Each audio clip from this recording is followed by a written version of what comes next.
So அதாவது பால் குடிச்சிருச்சு பால் குடிச்சு வயிறு கட்டிக்குது, அதுக்கு வந்துட்டு என்ன பண்ணுறது அப்படின்னு சொல்கிறத பற்றி நம்ம பார்க்க போகிறோம். ரெண்டாவது பார்த்தீங்கன்னா வயிறு உப்பசமாக இருக்குது, அதுக்கு என்ன பண்ணுறது அதையும் பார்க்க போகிறோம். அதேமாதிரி அட் த சேம் டைம் குட்டி வாங்கும்போது எந்த மாதிரி குட்டி வாங்கணும் இதெல்லாம் வந்துட்டு பார்க்க போகிறோம். அதேமாதிரி ஆடுகளுக்கு சளி பிடிச்சிக்கிச்சுன்னா அதுக்கு என்ன பண்ணுறது இதெல்லாம் பார்க்க போகிறோம். ஸோ அதேமாதிரி மடி நோய் வந்துருச்சு அப்படின்னா அதுக்கு என்ன பண்ணுறது இதெல்லாம் பார்க்க போகிறோம். ஸோ ஒரு 5 விதமான டாபிக் வந்துட்டு இப்போ நம்ம இந்த ஒரு வீடியோவில் கவர் பண்ண போகிறோம். வீடியோ ஸ்கிப் பண்ணாமல் ஃபுல்லாக பாருங்கள், அப்போ தான் இதுக்கு எல்லாம் இதில் ஏதாச்சும் ஒரு இஷ்யூ கண்டிப்பாக நீங்கள் ஃபேஸ் பண்ணியிருப்பீங்க. அதுக்கு வந்துட்டு இந்த வீடியோ நீங்கள் ஃபுல்லாக பாருங்கள். ஆடு வளர்ப்பில் ஒரு பேசிக்காக அடிக்கடி ஃபேஸ் பண்ணக்கூடிய ஒரு ப்ராப்ளம் இது எல்லாமே. அதனால தான் வந்துட்டு எல்லாத்தையும் சேர்த்து ஒரே வீடியோவில் நான் இதை சொல்லிடுறேன். ஓகேங்களா, இதுக்கு தனித்தனியாக வீடியோ போட முடியாதுன்றதை ஒரே வீடியோவில் சொல்லிடுறேன். அதனால் வீடியோ ஸ்கிப் பண்ணாமல் ஃபுல்லாக பாருங்கள், அப்போ தான் வந்துட்டு நான் சொல்கிறது உங்களுக்கு புரியும். ஓகேங்களா, ஸோ வீடியோக்குள்ள போகலாம். அதுக்கு முன்னாடி நம்மளுடைய சேனலுக்கு புது வியூவர்ஸ் வந்து நீங்கள் அப்படியே மறக்காம நம்மளுடைய சேனலை வந்து சப்ஸ்கிரைப் பண்ணி வச்சுக்கோங்க. அந்த பக்கத்தில் பெல் ஐக்கானை கிளிக் பண்ணி ஆளில் போட்டுக்கோங்க. ஓகேங்களா, ஸோ இப்போ வாங்க வீடியோக்குள்ள போகலாம்.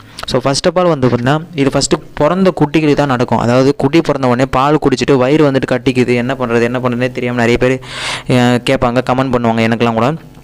ஸோ ஃபஸ்ட்டு குட்டி ஒரு 10லேருந்து 15 நாள் குட்டி வந்துட்டு குட்டி போட்டு வந்துட்டு வயிறு அதை குடிச்சிட்டு கட்டிக்கும். அப்படி இருக்கும்போது என்ன பண்ணணும் அப்படின்னா தாய்ப்பால் வந்துட்டு அந்த ஆடோட தாய்ப்பாலை கொஞ்சம் கறந்து ஒரு அரை ஸ்பூன் அளவு அந்த தாய்ப்பால் வந்துட்டு விளக்கெண்ணெய் விட்டுக்கணும். அதாவது எவ்வளோ குடிக்குமோ அவ்வளோ கறந்துக்கணும். எவ்வளோ கொடுக்க போகிறீங்களா ஆட்டுக்கு அவ்வளோ கறந்துக்கிட்டு அதில் ஒரு அரை ஸ்பூன் அளவு விளக்கெண்ணெயை நீங்கள் விட்டு நல்லா கலக்கிட்டு அதை வந்துட்டு அந்த குட்டிக்கு கொடுக்கணும். அப்படி குட்டிக்கு கொடுத்தோன்னா ஒரு மத்தியானம் கொடுத்தீங்க அப்படின்னா ஈவினிங்குள்ளே வந்துட்டு அந்த வயிறு கட்டி இருக்குது பற்றி அது வந்துட்டு கம்ப்ளீட்டாக உங்களுக்கு வந்துட்டு அது மோஷன் போயிடும். ஓகேங்களா, அன்றைக்குள்ளவே அது சரியாயிடும். ஓகேங்களா, இது வந்துட்டு பிறந்த 10 நாள் குட்டி 15 நாள் குட்டிக்கெலாம் இந்த மாதிரி ஆகும். ஓகேங்களா, இது வந்துட்டு குட்டிகளுக்கு நான் சொல்கிறேன்.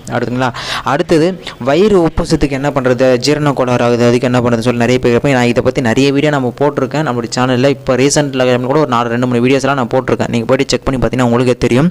ஸோ இருந்தாலுமே இந்த ஒரு ட்ரிக்கையும் நான் சொல்கிறேன், இதையும் ஃபாலோ பண்ணிக்கோங்க. ஒரு ஆட்டுக்கு வந்துட்டு ஒரு எலுமிச்சம்பழம், அதாவது ஒரு எலுமிச்சம்பழம் அளவு எடுத்து நல்லா புழிஞ்சு விட்டுக்கணும். அந்த ஒரு எலுமிச்சம்பழ சாறில் 1 ஸ்பூன் அளவுக்கு சோடா உப்பு போட்டுக்கணும். புரியுது? இப்போ நான் சொல்கிறது வந்துட்டு பெரிய ஆட்டுக்கு சொல்கிறேன். ஓகேங்களா, இது சின்ன ஆட்டுக்கு வந்து அப்படியே அதுலேருந்து கலந்து அப்படியே கொஞ்சம் நீங்களே கொஞ்சம் கம்மியாக கொடுத்தா முடிஞ்சு. ஓகேங்களா, ஒரு ஆட்டுக்கு ஒரு எலுமிச்சம்பழத்தை புரிஞ்சு அதில் 1 ஸ்பூன் அளவு சோடா உப்பு போட்டுக்கணும். அதேமாதிரி அது கூட இஞ்சியும் போட்டுக்கணும். இஞ்சி கொஞ்சம் போட்டுக்கணும். ஒரு 3 ஸ்பூனு சர்க்கரை, நம்ம இந்த சர்க்கரை இருக்குது பார்த்தியா, சுகர், அது கொஞ்சம் சேர்த்துக்கணும். இது எல்லாத்தையும் சேர்த்து நல்லா அரைச்சி இது எல்லாத்தையுமே சேர்த்து வடிகட்டி அந்த தண்ணி மாதிரி வரும். அதை வந்துட்டு நீங்கள் ஆடுகளுக்கு உள்ளே கொடுத்துடணும். அதாவது வாய்க்குள்ளே சிரிஞ்சு ஒட்டி இழுத்து அதை வாய்க்குள்ளே அடிச்சிட்டிங்கன்னா அது வந்துட்டு ஜீரண கோளாறு உடனே சரியாகும். இது வந்துட்டு இதுவும் ஒரு ட்ரிக். அதனால் வந்துட்டு நான் சொல்கிறேன், இதுவும் ஒரு டிப்ஸ். இதுக்கு முன்னாடி நிறைய போட்டிருக்கேன், அது கூட இதையும் சேர்த்துக்கோங்க. இதை பண்ணாலுமே வந்துட்டு ஏன்னா அதில் இருக்கிற பொருள் ஒரு சிலது கிடைக்காம போகலாம், இதில் இருக்கிற மாதிரி பொருள்கள் உங்கள் வீட்டில் அவைலபிளாக இருக்கலாம் இல்லையா. ஸோ அதனால் வந்துட்டு நான் இதை சொல்லி வச்சுருக்கேன். ஸோ இதையும் வந்துட்டு நீங்கள் ஃபாலோ பண்ணிங்க. இதுலேயும் வந்துட்டு நல்ல ரிசல்ட் உங்களுக்கு